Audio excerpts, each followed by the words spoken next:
What's up, everybody? Thrall's Mellow here once again. I'm Necrotic Nick, and I am back with a collection update. The first collection update of 2024. Took a little while because I was working on a bunch of other stuff, but we are finally getting going here. So much like a lot of the first of the year collection updates, this will involve a lot of stuff from 2023 that I missed out on. There's also some random pickups in here. I believe there's some stuff from the Metalhead box as well, and even some stuff that was sent to us. So yeah, we got a fair amount to go over here, so let's just get down to it. Filth, Spewer, Sadistic, Immolation. This is the first EP from this South Bend death metal / melodic death metal act. It definitely has like a more melodic flair, but there's definitely a lot of brutality to it. I mean, there's a lot of comparisons I'll probably make to the Black Dahlia Murder in this because I feel like that was definitely an influence here. Now, this was actually sent to us by the band. There was a comment on the whole like giant collection video that's all over Instagram right now. One of the band members said, does this guy have some Filth Spewer in his collection? And I was like, no, and they sent me a copy of the EP, as well as one other item, a wax-sealed hot sauce called Peril, which, I mean, immediately feels like it is threatening my butthole. And notice the wax seal is still on it because I'm scared that it's just gonna absolutely destroy me. But according to the band, it's not that abrasive. It is a key lime jerk sauce. Still, I don't know. I'm kind of a big wuss when it comes down to hot sauces, so I haven't tried it out yet, but eventually I will. Anyway, the EP itself, lots of breakdowns, lots of big gothic synths, especially in the opener Ancient Dynasty. There are some really good vocal flips and cadences, and again, the vocal flips themselves go from that high to low, much like Trevor did. I like the way that this band balances out the brutality with the melody on here. Like, there's some great melodic hooks on here, especially in the title track and Dead World, but there are some just gross, almost kind of brutal death-ish breakdowns on here, like Sewer Scum. And as much as I would compare this to Black Dahlia Murder, I would say it is notably more groovy. Like, this isn't, you know, the blast fest that generally most Black Dahlia Murder albums are. And comparing them to Black Dahlia Murder is not a bad thing. I love that band. I mean, we're gonna go over them here in a bit. And I really like the vocals on here. The vocals have, again, great cadences. It's a very maniacal delivery, especially in the high register ones. I will say that they are a bit out front in the mix, and sometimes the constant barrage of vocals can kind of be a bit much just because they're so out front in the mix. But overall, this is a solid offering. It's pretty short. I want to say it was around like 20 minutes, but really enjoyed this one, and thank you to the band for sending this to me. If you are a big fan of Black Dahlia Murder and more, I would say, like modern death metal, but with like bits of melodic death metal in it, definitely check this one out. Pretty solid. Aggression, Frozen Aggressors. This is the 6th album from this Canadian thrash act that I had no idea existed until I picked up this album. This band has been around since 1985, and apparently they've had a lot of breakups, reunions, retooling of the lineup, and that sort of thing occasionally does play into the obscurity of a band, but I really enjoyed this. This is just full tilt fun thrash, and there's a lot of cool variety from track to track on here. The opening track, Shut Invasion, is an awesome instrumental. Like, it's not just like a little lead-in intro track, it's like over 3 minutes long, and it is just a nasty riff fest. That goes right into the next track, Circus of Deception, which opens up with a really cool bass line and fun groove, and then this album just explodes. This is very old school thrash, played at a very aggressive pace. Like, I would definitely compare this to Razor and Sacrifice. The vocals are really interesting because they can vary from song to song. Like, sometimes you get more shrieky vocals, sometimes you get a good thrash yell. Hell, you even get some cleans on song number 666 and some death growls on Satanic Cult Gangbang. Yeah, the song titles are pretty fun on here. And the humor is definitely a thing I picked up on here because there's a lot of like, I don't know, like self-aware, almost satirical humor on here, like Hyper-Spectral Winter Incursions. The last track has a really interesting spoken word lead-in with a whole comedic thing about being frozen and like in the mountains or something like that. I don't know, it's goofy. It kind of reminded me of Tenacious D, and then it goes into some really awesome songwriting. And that is definitely a thing that I loved on here, was as much as they were kind of silly, they wrote awesome songs. Like, there's great riffs all over the place, and not just thrash metal. Like, again, you have some death metal tropes. There's even some blackened touches on Queen of the Damned. There's some punk riffs that pop up on Holidays and Sodom. All the songs are very dynamic. They're all very well written, and I really like the whole sound of this album. Like, it sounds very old school, but with just like sort of a more modern polish on top of it. Like, the guitar tone itself definitely screams like 80s thrash for sure. But again, it also has like a little bit of a modern touch, so kind of like Andy Sneap if he actually like changed the settings a little bit. And there's a lot of dynamics to these songs. Like, it's never just one particular style. They don't necessarily get stuck in one gear. They have several gears, and it's all kind of just fun and occasionally very silly. Like Lawnmower Death, but with longer songs and arguably better ones. I like that band, but sometimes they're a little bit too silly. I'm going to have to check out more by this band, because this was an absolute blast to listen to, and one that I definitely missed last year because I didn't even know about this band's existence until, well, this year. If you love stuff like Razor Sacrifice, I would definitely say like Exodus. There's even elements of Sodom on here. Check this out. This was a lot of fun. Vehemence God Was Created. This is the second album from this Arizona melodic death metal act. Now, this originally came out in 2002. This is the 2023 reissue on Redefining Darkness / Metal Blade Records. I thought this was a new one when I got it in the Metalhead box, because the only thing I have by this band are just on compilations, and I think they are the Uncorrupted Steel ones from Metal Blade years ago. This is one of those bands I've been meaning to get some of their stuff, but I just haven't been able to find it. This band has kind of had like a rough history, lots of breakups and reunions. I believe they officially broke up in 2016, but flat out, this is the kind of melodic death metal that I love. It is brooding, it is intense, it is heavier than hell. Not a clean vocal to be found, but you have great melodies across the board, but it is played with like just an absolute ferocity. Like, this falls more in line with like bands like Hypocrisy and even Intestine Ballism. Like, there's just an intensity to pretty much every track on here. The vocals are almost more of a brutal death metal delivery. They're very low and gurgly. It's like John Gallagher fronting, you know, Dark Tranquility or something like that. The riff work is awesome. There's lots of harmonies and great melodies. It's very catchy, but it's also, again, like just very brutal and sinister. Even the themes on here feel maybe a little bit darker than a lot of mellow death out there. Like, I think it pulls more from like US death metal just in general, in terms of like some of the more gory or just kind of sinister themes on here. Like, for example, this album goes from the second track, She Never Noticed Me, to the seventh track, I Didn't Kill Her. I already don't believe him. There's also a lot of commentary on religion and such.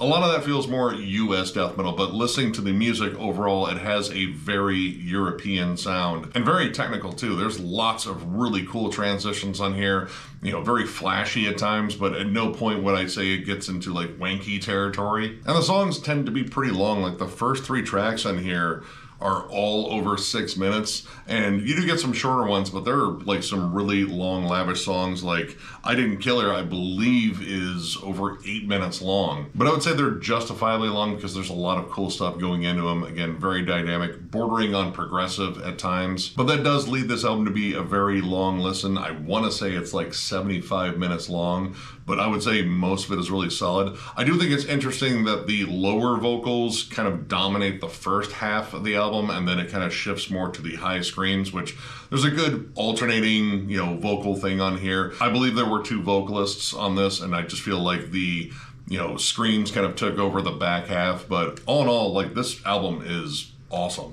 and I need to get more by Vehemence because I just kind of overlooked this band.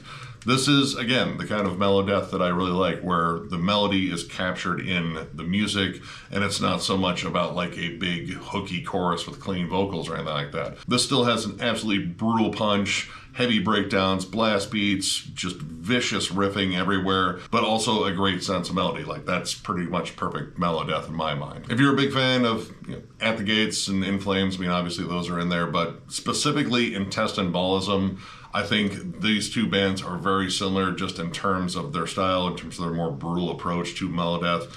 Check this out. This is an absolutely awesome album. Necrophagia, Holocausto de la Morte. This is the third album from these Ohio underground death metal legends. This is the first one to feature Anton Crowley on guitars, which it's Phil Anselmo. This was apparently the album that really irritated the Pantera camp because he kind of just dipped out to do this one. And then not too long after that, dipped out to do Super Joy and Ritual. The whole Pantera story is, well, kind of a rough one, and we've already been over it. But this was one I've been meaning to hunt down because this is one that I hear talked about probably more so than a lot of their albums. And it's not just because Phil Anselmo's on it, but that might have something to do with it. But this one I see as more of a flat-out death metal album. Some of the earlier stuff definitely bordered more on thrash metal, but I mean, that's kind of where death metal came from, at least here in the US. Stuff that was very similar to like Possessed, and, you know, early Death too, I would say. But this one, I think they kind of upped the whole death metal side. There's definitely more of a punky vibe occasionally, and a lot of that I think has to do with, you know, Phil's guitar style, which, I mean, he plays just heavy, chuggy riffs. There's nothing very intricate about them, and there's a lot of punk influence. And, I mean, if you listen to any, like, Super Joy and Ritual, yeah, you know what I'm talking about there. This album's also a little bit groovier than the debut, which I really enjoy too, but deep inside, I plant the devil's seed, burning moon sickness, cadaverous screams of my deceased lover. All these have big, droning, doomy riffs, and it really adds a lot to the atmosphere, as if Killjoy isn't adding a ton of atmosphere with his absolutely maniacal vocal delivery. That man had such an amazing just death metal shriek growl. Like, he hammed it up so damn well, and I absolutely love his vocal performance on here. Deep inside, I plant the devil's seed, and even Children of the Vortex also have some black metal elements, which, I mean, Phil's definitely into black metal, and it's kind of falling in line with the whole punk thing, being very minimalist, lots of just tremolo riffs, there's blast beats on it. It's a little bit colder and more sinister, and naturally Killjoy adapts very well to that. Pretty much I hear a lot of like early Bathory and early Celtic Frost, and maybe even some Hellhammer on here, but kind of, you know, whirled into Necrophagia's sound already, which is still very thrashy death metal. All these things come together really well in here. And of course, horror movie samples, because you can't have a Necrophagia album without some horror movie samples. And I love the fact that they sampled Exorcist Part 3, which is such an underrated movie, and I think way too many people overlook that one just because it's an Exorcist sequel, and, well, The Heretic sucked. Like, skip The Exorcist 2, it's awful. I've heard the new one's trash too, which I just couldn't bring myself to watch it after seeing not only reviewers slam it, but, you know, fans too. That generally says a lot. But yeah, this album is pretty awesome. I do think it gets a little bit overkill when it comes down the end in terms of a long outro. That was my complaint about the first one too. But overall, I really dug this. It is just old school meat and potatoes, gore-soaked, just grossness, and I dig it. If you're a big fan of old school death metal in general, and you like it a little bit more on the thrashy / punky side, definitely check this out. Absolute banger. Obliteration, Ingesting Death. This is a 2022 compilation from this Norwegian death metal act. I saw them in 2019 at MDF. Their performance flat out blew me away. And super nice guys too. In fact, they were staying in the Airbnb across the street from us, which I thought was really interesting. Now, this is a compilation of unreleased tracks, EP material, stuff from splits, and just sort of one-off stuff that they've done. And it's really cool because it's kind of a retrospective of the band's sound, because they have definitely evolved. Their earlier sound was way more focused on the Stockholm sound, like HM2 guitars, punky D beats, just vicious and gross, which is just how I like it. But then they evolved into more of like an atmospheric death metal band. Their last album I thought was absolutely killer. They played a good chunk of that live when we saw them, and honestly they were one of my favorite performers that year. You even have some covers on here, which I was kind of misled because the second track is Dead by Dawn, and instantly I thought Deicide, but it was by a band called Dr. Shrinker, which I never heard, but it sounded awesome. Again, kind of punky and thrashy. And you also have a Necrophagia cover of Reincarnation, which was off of Season of the Dead. And I just thought that was interesting because I didn't see that coming when I was going through all these in order. And then another one by a band called Vaughn, called Devil Pig, which I'm not familiar with, but it sounds very blackened, but like very much in the vein of like Venom, so kind of like early black metal or blackened heavy metal, whatever. It's heavy, it's catchy, and again, a lot of these songs, again, you're kind of catching them at like points in their career as their sound continuously evolves, which is a fun thing about compilations of like B-sides and such. You can kind of hear them, you know, embrace different styles or improve in certain areas over time, and that is exactly what this does. Now, the demo material in here is very raw, very rough sounding. They almost sound more like just a hyper aggressive thrash band overall in those, but you can definitely hear them become way more of like a Stockholm sounding death metal band when you get down to their first EP, which I didn't have their first EP, I just have all their full lengths. And hearing that more raw HM2 sound, that kind of entombed dismember sort of worship come through, they just seem to naturally transition to that. The vocals even adapted because the first demo had like, you know, kind of more of like a thrashy shout to it, and then you get down to the, you know, more death metal roars later. This is an awesome comp, like across the board. If you're already a fan of this band, you will definitely like it. And if you're a fan of, I mean, there's like kind of death doom moments on here. There's definitely, again, that HM2 death metal sound. There's more punky, thrashy stuff on here. It's kind of like all over the place, but that's kind of what you expect when you put something together that's almost kind of a retrospective of the band's career, just in terms of like the, you know, more B-side material. Yeah, if you like Entombed, Dismember, Venom, Sodom, hell, like even like a little bit of like Enslaved and even some Hooded Menace. It's kind of all wrapped up on this, but the important thing is check this out and check out this band's work. They've been kind of quiet here lately, so hopefully this year they're going to put out another album because the last one was just absolutely killer. But yeah, just check out Obliteration, absolutely killer band. Asinhell, Impii Hora. I think that's how you say that. Either way, it translates to Ungodly Hour. In most cases, when titles are in Latin, they sound way more creepy than they do in English. This might not be the case. Anyway, this is the debut album from this Danish-German supergroup. Features one Mark Gru, formerly of Morgoth and also in Insidious Disease. Drummer Martin Toft Hansen, who is formerly of Hatesphere and also in the band Raunchy. And one Michael Poulsen of Volbeat, which might come as a bit of surprise unless you know his, you know, backstory in terms of where he got started in metal. He was in a death metal band called Dominus, and honestly, that is a really solid band if you can actually find their albums. Now, even if you didn't know that, I mean, Poulsen frequently has like way more metal guests on his albums. Like he's had Barney Greenway, he's had Mili Petrosa from Creator. So his love of old school metal and predominantly like extreme metal has always been kind of peppered in to Volbeat's not so extreme sound. But in this project, he is letting it pretty much all hang out. And I mean, he got the right vocalist to do it too. This is just flat out old school HM2 death metal, very much in the vein of Bloodbath and, you know, definitely Entombed and Dismember, and this is really good. This was one I wanted to go over last year, but we just didn't have the time because we were just inundated with tons of releases last year, and I expect kind of the same thing this year. So inevitably, we're gonna miss some, but I'm glad that I went out and got this because this whole album is awesome.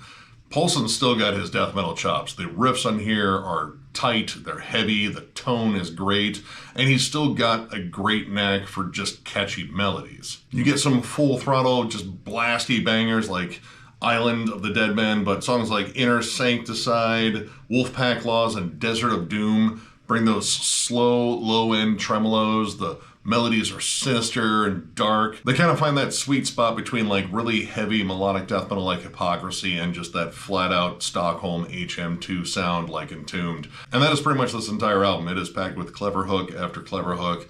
It never loses any momentum on here except for maybe the last track. I don't know how to say that. It's got the O with a slash through it. Anyway, it's like a 14-second sort of like outro track that really just feels like it's kind of tacked on the end, but everything else on here is just tight. There's lots of groove. There's lots of just catchy riffs on here. and it just has like a very old school sound to it. And again, while it packs like an absolutely devastating bloodbath style punch, there are great melodies in here. Wolfpack Laws in particular, I love the bridge on that. It just gets very melodic, very tuneful. There's great guitar harmonies on that. But yeah, this whole album rips. We definitely should have gone over it. Could it have been on my year-end list? Possibly. I don't know. Probably would take more listens to really figure that one out. But overall, I know I dig it. I mean, it plays on a sound that I absolutely love. And again, that injection of melody, balancing out with all the just flat out brutality of the riffs in here, and Mark Gru's signature raspy, just kind of gravelly vocals. Yeah, this is a super group that is legit super so far. I really hope that they do more of this, but I know, you know, Volbeat is a big money-making machine and everyone else has got their own projects, so we'll see. But yeah, really wish we went over this one because this is an absolute banger. If you have not checked this out and you're a fan of straight up HM2 death metal, definitely check this out. Discordance Access, The Inalienable Dreamless. This is the third and final album from these New Jersey-based grindcore underground legends, I guess you could say. I've been a fan of Gridlink for a number of years, and I realized that I didn't own any Discordance Access, which features, well, at least John Chang, but I think some of the other members might be involved too. Anyway, this was long overdue. I saw that they reissued this. I did not notice that it was reissued in a DVD case, which is just sort of weird. I'm gonna have to find a special place for this on the shelves because it's not gonna fit any place normally. But in a way, that's kind of this band. This was just very spazzy, technical, absolutely bonkers grindcore. Again, if you're familiar with Gridlink, you kind of know this sound, but this was possibly done to even more extreme levels than Gridlink. Like, this album has a lot of tracks that they did not list on here, and it's, no, well, good luck reading that. I don't even know if that's the track list. So we're just gonna have to wing it here. I mean, it's in the liner notes, but I don't want to have to dig all that out. Across the board, this is just nuts. Lots of jazzy transitions, squawky guitars. It's like playing a botch album on, like, you know, 4 or 5 times the speed at times. Or if you were to combine like Brutal Truth with Dillinger Escape Plan, like, I think you would have something relatively close to this. I really dig it though. Like, the just off the wall songwriting, the really jagged transitions, and John Chang's absolutely feral vocals. All of this kind of comes together like a perfect storm of just insane grindcore. The first 4 tracks in here are all under a minute, but as this album goes on, it keeps sort of opening up. Like, there are some longer tracks.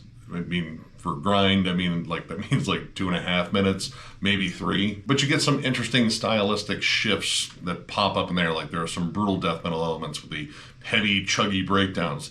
The song Jigsaw, at least I think it's called Jigsaw. That's what I wrote down. It might be Jigsaw and then something else, because I didn't anticipate this not having all the tracks listed on the back. That song is a little bit jazzy, a little bit proggy at times. Like, there's a really interesting melody that goes through it for the duration that it's there, which is very short because this is grindcore. The song that I at least wrote down as Leaden is a little bit more groove laden. It's probably one of the most different tracks in here. This actually has some bonus tracks.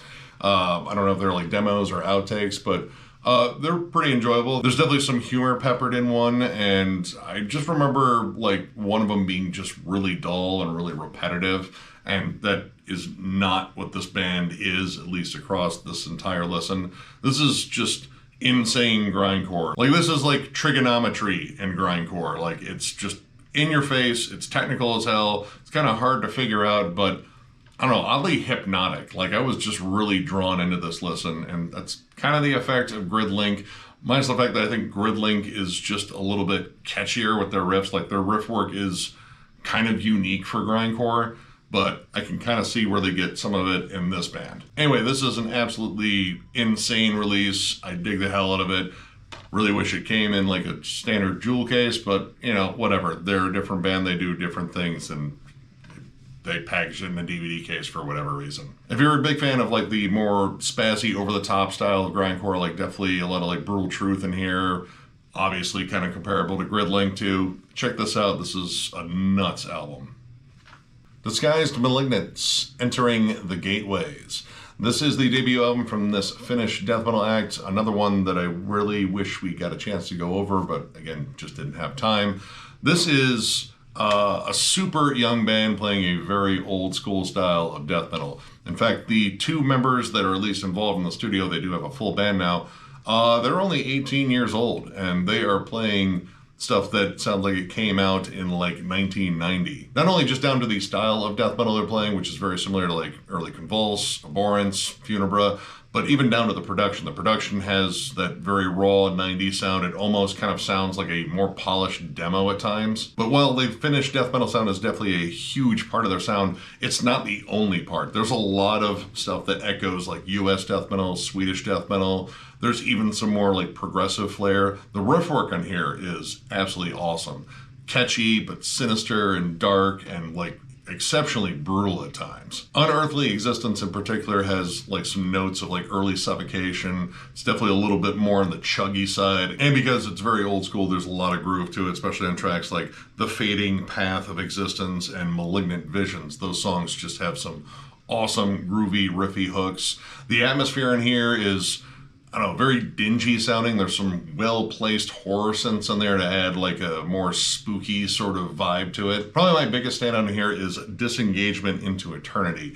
It is the longest song in here, and honestly, probably one of the most flashy in terms of songwriting. It almost gets a little bit proggy. There's like a bass tapping section on there that is just super hooky, but I love how it sets itself up as like kind of a doomy, kind of lumbering, just ugly sounding, sinister, dark song. Kind of an instant stank face sort of riff, like very early Morbid Angel, just gross across the board. This whole album is awesome. It's also kind of short, like I think it's a little bit over a half an hour, but at the same time, there's really no fat to really trim off of here. Like even the atmospheric moments on here, they don't hang out long enough to be like too intrusive. And the riffs like to stick around and evolve a little bit rather than just constantly, you know, transitioning into the next riff and the next riff. There's just a lot of great songwriting on here, which is awesome because even though it is short, it leaves you wanting more. So yeah, pretty much if you just love 90s death metal and you want to hear like a 90s death metal production along with the style, definitely check this out. This is absolutely killer. Mortuary, Drape, Black Mirror. This is the 6th album from this Italian blackened death metal / blackened thrash metal act. This is their first album in 10 years, and honestly the first album I have ever jammed by them, and that is due to the chatter that was about this. Like there was a lot of hype about this one. I saw tons of different YouTubers talking about how awesome it was.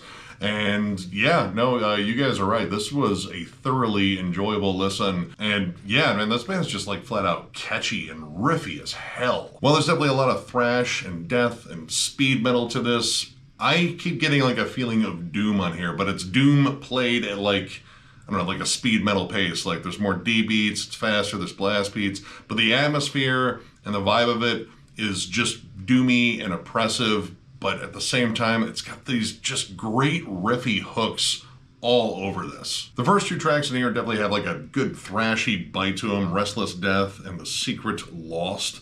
But when you get down to songs like Into the Oblivion, man, the old school heavy metal vibe starts coming out. Like you get these really good classic heavy metal gallops, great harmonies.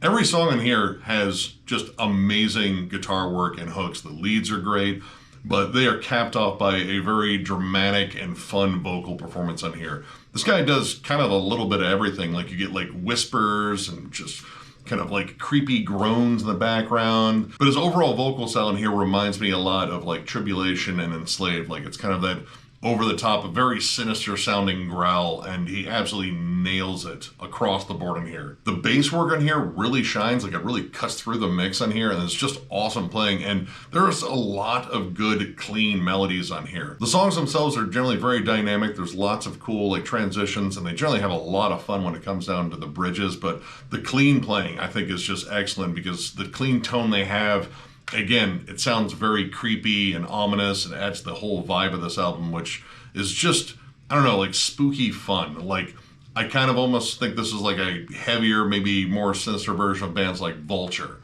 where Vulture definitely has like a lot of that classic speed metal sound, and those over-the-top vocals definitely add a lot to it. This feels a little bit more grounded in being sinister and harsh, but they still have the same amount of fun when it comes down to the riffs. One of the songs that really stood out to me, not only for the awesome music, but it was the title, Rattle Breath.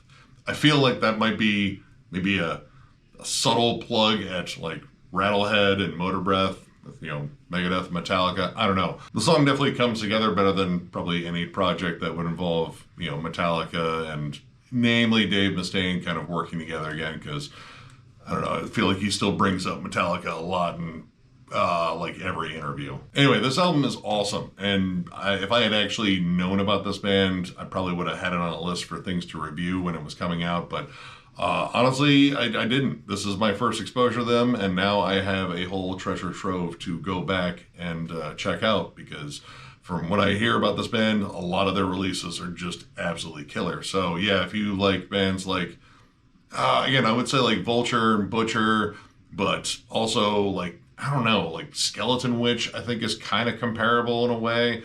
I don't know, this is just awesome, riffy fun. If you like fast-paced, but like sinister music in general, check this out. Killer release. Sorcerer, Reign of the Reaper. This is the fourth album from this Swedish epic doom metal slash heavy metal act. I was a big fan of Lamenting of the Innocent. I thought that was just an absolutely killer album. I think their debut's awesome. I still need to get their second album.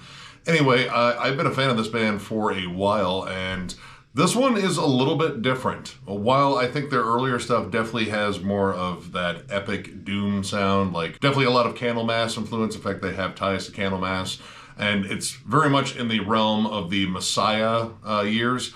This one feels a little bit more along the lines of like classic heavy metal and maybe power metal. That isn't necessarily a bad thing though, even though I'm not like the biggest power metal fan. This band still does what I love, you know, the frequent lead trade-offs. These guys are exceptional when it comes down to leads and harmonies.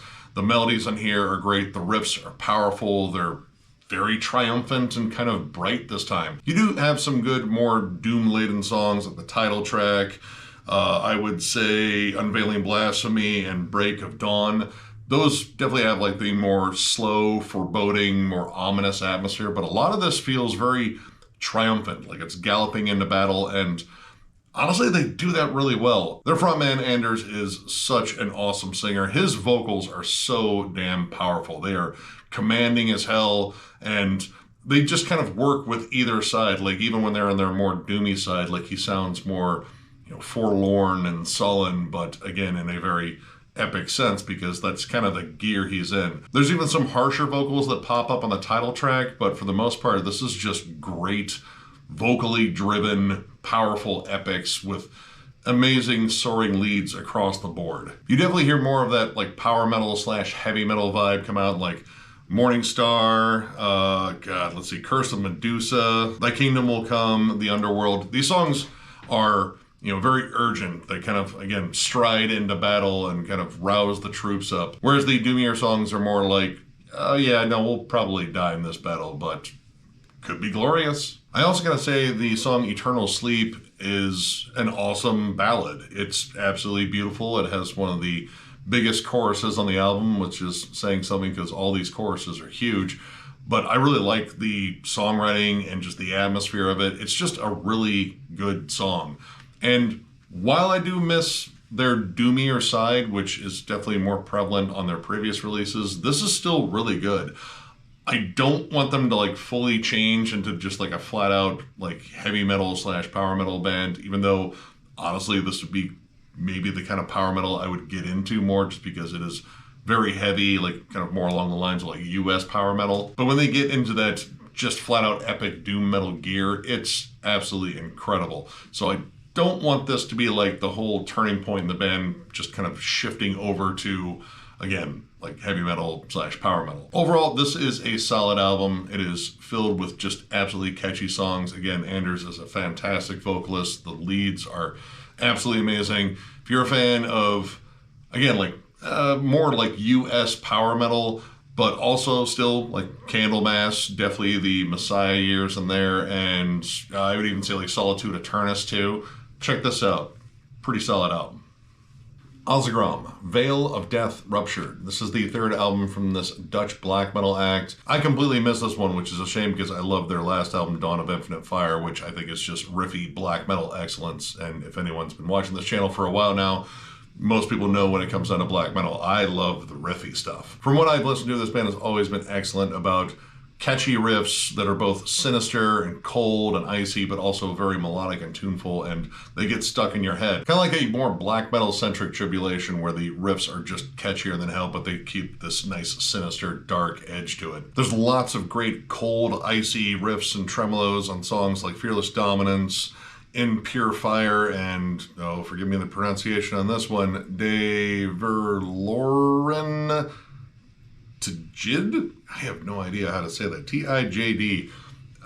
Dutch is hard. There's a little bit of like second wave black metal kind of mix in there, like early Satyricon and Immortal, but also like, you know, bands like Watain or even Garia in terms of like the more atmospheric, you know, tremolo strumming, which there's plenty of that on here. I particularly like the start on Der Verloren. I'm not going to say that one again. I'm just going to butcher it. Anyway, the start of that song, very dismal and dark, kind of slow and brooding, and there's some really cool like vocal dynamics on there. You get these almost tuneful groans. They sound haunting, and it definitely sets the mood for the song. The production here I think is really good. It's very lush and very huge sounding. It still keeps that very dark, sinister vibe to it without kind of making it sound too pretty, I guess. While it's not as intense as Dawn of Infinite Fire, which I absolutely love that album, I think it does more with atmosphere, especially the last track. Oh, this one's also in Dutch. De Wazen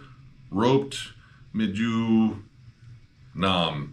Maybe not at all. Maybe so far removed from Dutch that I might as well have just been, you know, speaking gibberish there. Anyway, that song is just massive sounding.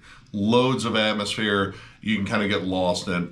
I like that about this album, and I can definitely see why this album got brought up in a lot of year-end lists. But honestly, I need a little bit more time with it just because I think it is a little bit different than the last one, whereas that one was very explosive and intense and just snarling and vicious.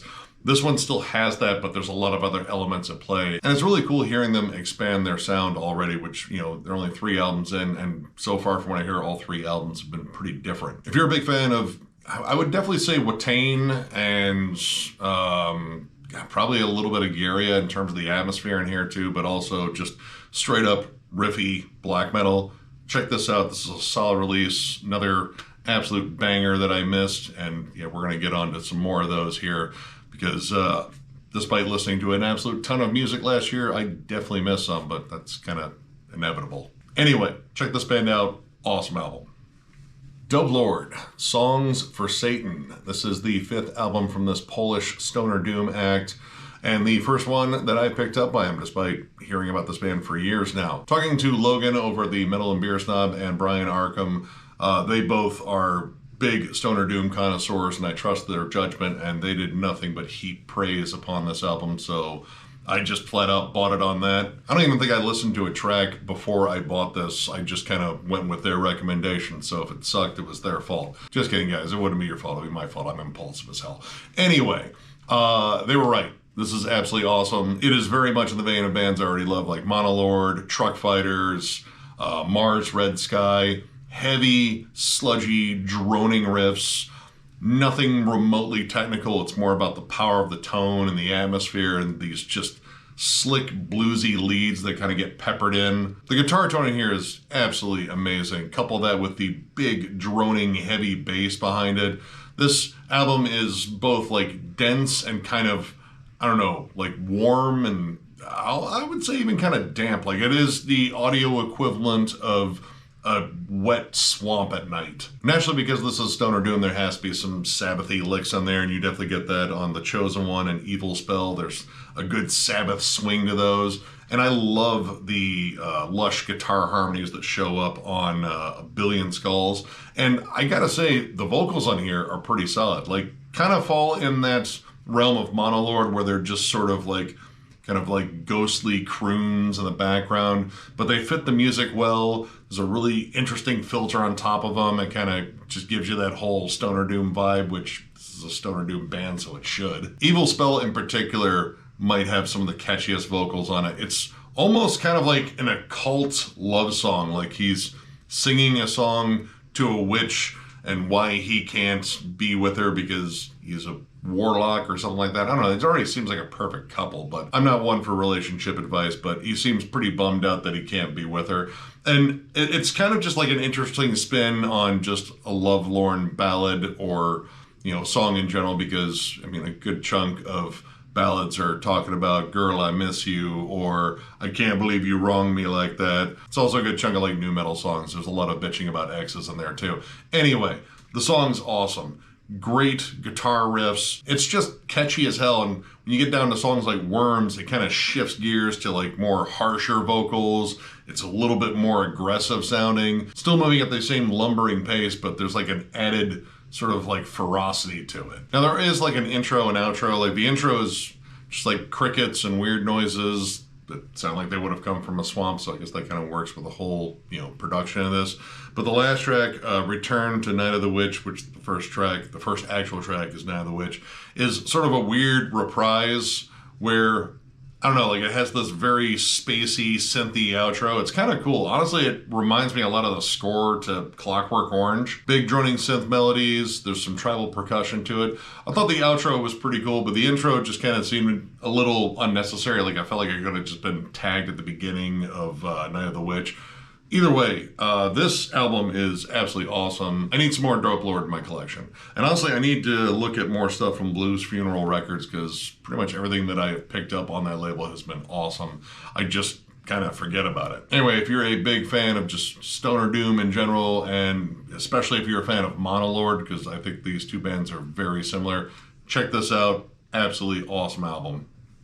Phlebotomized, Clouds of Confusion. This is the fourth album from this Dutch progressive death metal band. I don't know, this band's kind of hard to describe, but also kind of fun to listen to just because you really don't know where they're going to go next. I think I'm only missing one album out of their discography, and every album is a very adventurous listen that goes into all sorts of crazy territory.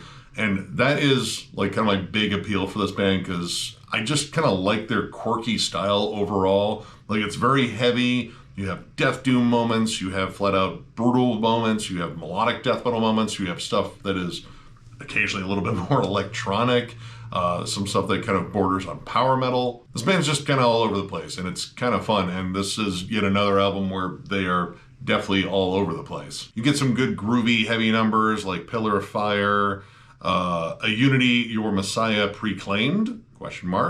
And Dawn of Simplicity. Pillar of Fire, the first part of that kind of screams classic Meshuggah, like there's this heavy syncopated breakdown. It's a little bit more technical in terms of the time signature behind it. Then you have songs like Destined to be Killed, which is notably more brutal and aggressive, like a lot more blast beats on it. And then Context is for Kings, Stupidity and Mankind is almost more of a death thrash song. Still has a lot of blast beats, but the riff work just kind of screams more like aggressive thrash than death metal at times. There's also a lot of synth work on here. It's kind of varied. You get like stuff that is definitely more epic and bright. You also got more sinister gothic melodies peppered in. And there's even some more electronic music sounding flourishes every now and then, like, you know, a drum loop and like a weird sort of looped synth effect. If you've been listening to this band for a while, none of these things should come as a surprise just because this is what this band does. I will say, however, the synths can be a little bit overbearing on here. Like, I liked where they sat in the mix on the last one a little bit more. Like, they were kind of more in the background. Here, they kind of push their way to the front. And again, with all the stuff that's going on here, and this band has, I think, 7 members, there's a lot of space you need to allocate for, you know, certain instruments. And I feel like they sacrificed a lot in the way of putting the synths out front. The other issue is the vocals. The vocals, I don't think are necessarily bad, but they're very dry. And that sort of like lack of effects on any of them, that and them being a little bit more out front, they feel kind of exposed. And there are 2 tracks here I just feel are just kind of odd, or like half songs, or like back-to-back intro / setup songs. Lacrimae and Desolate Wasteland. Lacrimae is like a spoken word piece. It has like angelic vocals or like synthesized ones in the background. It feels like the lead-in to a much bigger song. And then you get Desolate Wasteland, which, while it's heavy, it's very short. In fact, it's under a minute. Both of them are under a minute, and it just feels kind of odd, like you have this big lush intro to a song that is just as long as the intro. That's just sort of odd to me in terms of like the flow of the album, like the pacing. It feels like they're both relatively incomplete in a way. But overall, this was pretty solid. I enjoy pretty much all of their work. I think, again, I'm only missing one of their albums, and this band is just, I don't know, just really interesting overall. Like if Paradise Lost or My Dying Bride decided to do like a BT band sort of thing, like it's kind of like that. Very much in the style of like that more European sounding death metal / death doom, but with the weird sort of eclectic nature of Between the Buried Me. That's probably the closest thing I can really compare it to. But yeah, if you like progressive death metal and a bunch of things, I don't know. Like this band's kind of hard to describe, but just trust me, check it out. Check out their other albums too. I really like their debut, and I believe the album that came out before this, either that or was the one that came out before that one. Can't remember right now. Either way, check this band out. Pretty solid. DeathCollector, Death's Toll. This is the debut full length from this UK death metal act featuring one Andrew Whale, formerly of Bolt Thrower, on drums. I brought this up in the Metal Tag. I found out about this from the Heavy Metal Journal. She had it on her year-end list, and I decided to check it out just because, like, well, it's got Andrew Whale in it, and I love Bolt Thrower. That's generally enough for me, and honestly, it might not have been. This is okay. It definitely still has the old school vibe. Like there's a lot of that double time sort of just powerful groove that you would expect from Bolt Thrower, because Andrew Whale's on drums. But I feel like they tried to kind of merge that with like the groovier moments of bands like Dying Fetus and kind of get a little bit more brutal.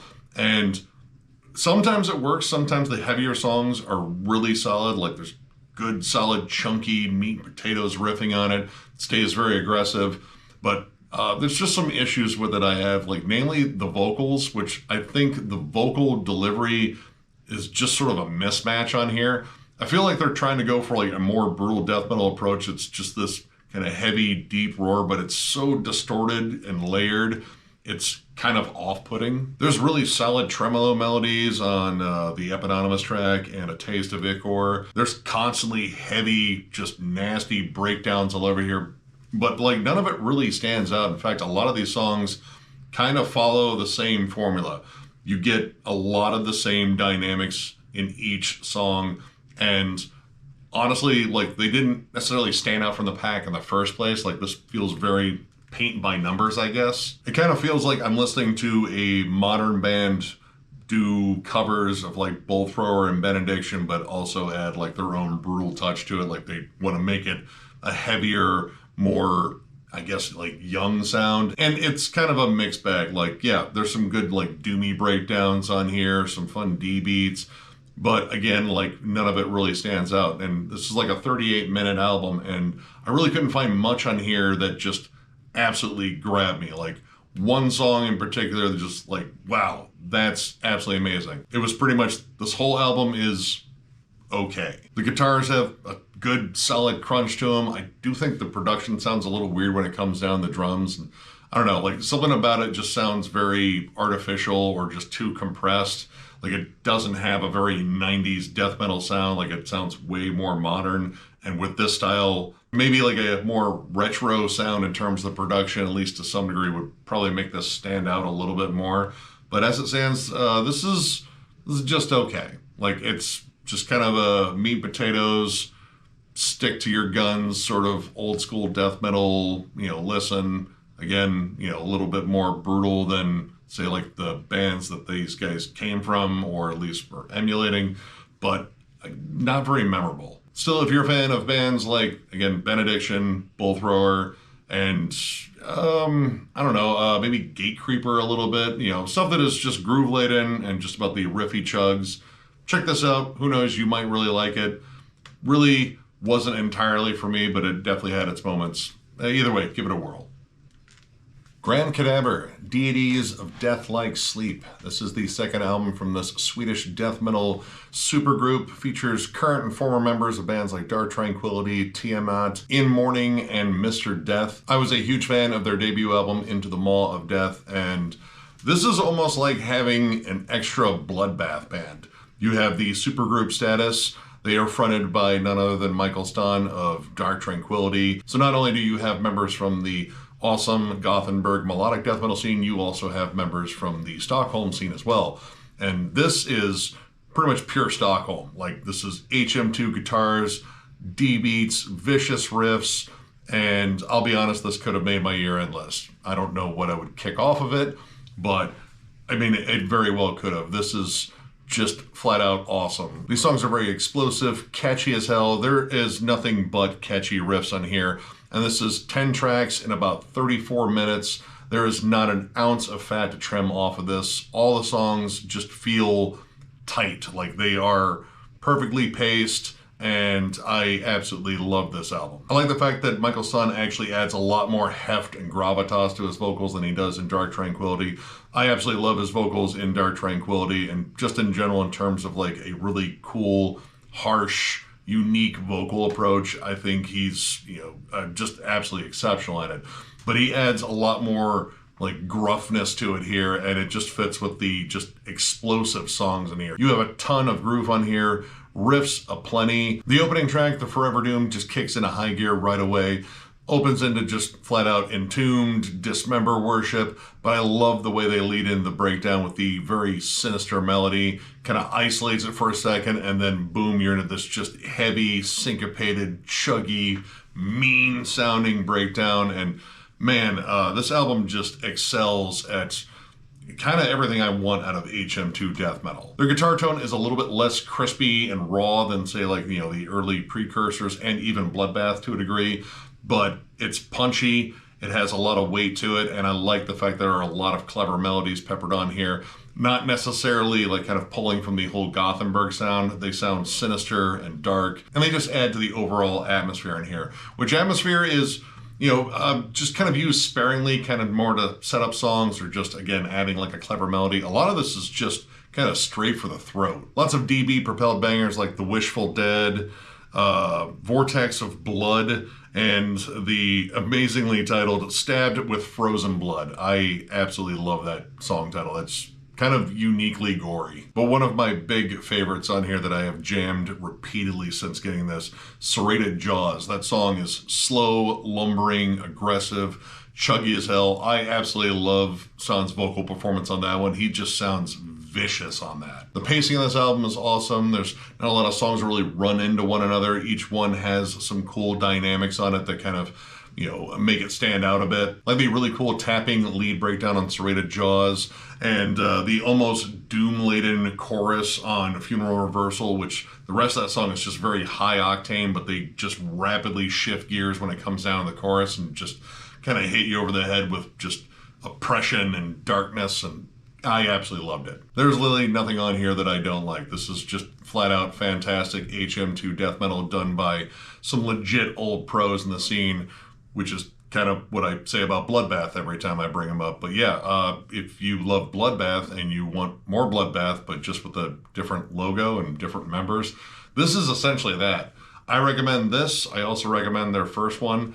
I don't know, this one might be a little bit better, but that first one's also incredible too. So yeah, just check out Grand Cadaver. If you love HM2 death metal as much as I do, A, you are an HM2 slut, and B, you need to get some Grand Cadaver. And finally, we have Viogression, Expound and Exhort.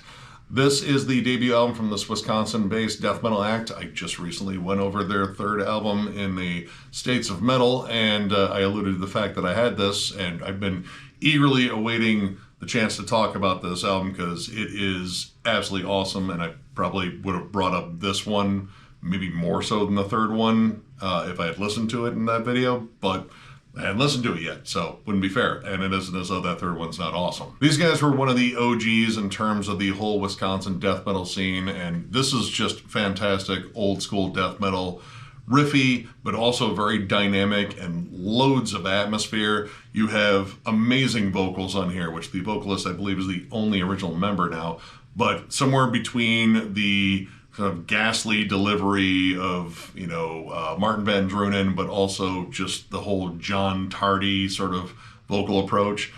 two guys that I absolutely love in terms of death metal vocals, so yeah, I love the vocals. But honestly, it's the creativity on here in terms of the song structure. You have very sharp transitions, can go from like brooding death doom to fast, thrashy riffs, to blast beats, to absolutely brutal chugging, and all this can happen within one song. There's strange atmospheric transitions too.